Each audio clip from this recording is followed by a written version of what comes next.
আমার প্রিয় সকল ছাত্রছাত্রীকে স্বাগত জানিয়ে আজকের ভিডিও শুরু করছি।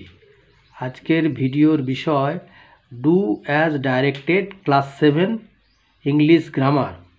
এখানে দেওয়া হয়েছে fill in the blanks with appropriate prepositions. 10টি আমি তোমাদের দিয়েছি এক্সারসাইজে, সেগুলো শূন্যস্থান পূরণ করার জন্যে। 1 নম্বরে বলা হয়েছে আই গেট আপ। এখানে অন আর অ্যাট, আমরা কি জানি যে নির্দিষ্ট সময় বোঝালে তার আগে কি হবে? অ্যাট। তাহলে এখানে হলো উত্তর হবে কি? অ্যাট। আচ্ছা, number 2, we live blank India. তা ভারতবর্ষে বাস করি, কোনো কান্ট্রি, সিটি ইত্যাদির পূর্বে কি হয়? ইন। তাহলে we live in India. The book is blank the table.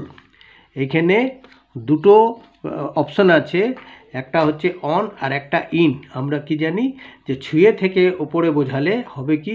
On. তাহলে দ্য বুক ইজ অন।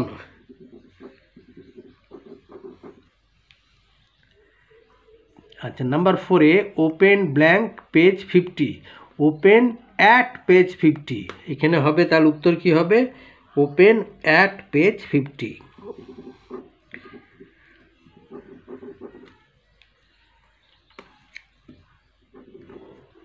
আচ্ছা, এরপরে নাম্বার 5-এ the fan is blank my head. আমার মাথার ওপরে, ছুঁয়ে থেকে ওপরে নয়, সেজন্য অন হবে না। এখানে কি হবে? ওভার।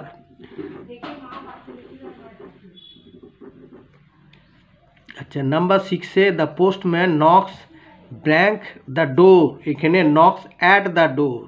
অ্যাট দ্য ডোর মানে দরজায় ধাক্কা দেওয়া। নক্স মানে নক্স অ্যাট দ্য ডোর মানে দরজায় ধাক্কা দেওয়া। তাহলে নক্স অ্যাট দ্য ডোর। আচ্ছা, তারপরে হচ্ছে 7-এ দেয়ার ইজ নো গার্ল। এখানে ব্ল্যাঙ্কে ব্ল্যাঙ্ক দ্য ক্লাসরুম মানে অ্যাট আর ইনের মধ্যে কোনটা বসবে? In. There is no girl in the class. In the classroom, ক্লাসরুমের ভেতরে কোনো বালিকা নেই। নাম্বার 8-এ বলা হয়েছে I came back home blank 4 PM। এখানেও একটা নির্দিষ্ট সময় বোঝাচ্ছে, সেই জন্যে অন না হয়ে এখানে হবে অ্যাট। আচ্ছা, নাম্বার 9-এ do not run blank the sun. এখানে আন্ডার দ্য সান না ইন দ্য সান? তাহলে এখানে হবে do not run in the sun. ঠিক আছে, মানে রৌদ্রে দৌড়াইও না। আর 10-এর হচ্ছে she comes home dash the evening. সবসময় in the evening, in the morning, হ্যাঁ, ইন দ্য আফটারনুন ইত্যাদি ইন হয়। তাহলে এখানে কি হবে? In the evening. ঠিক আছে। আচ্ছা।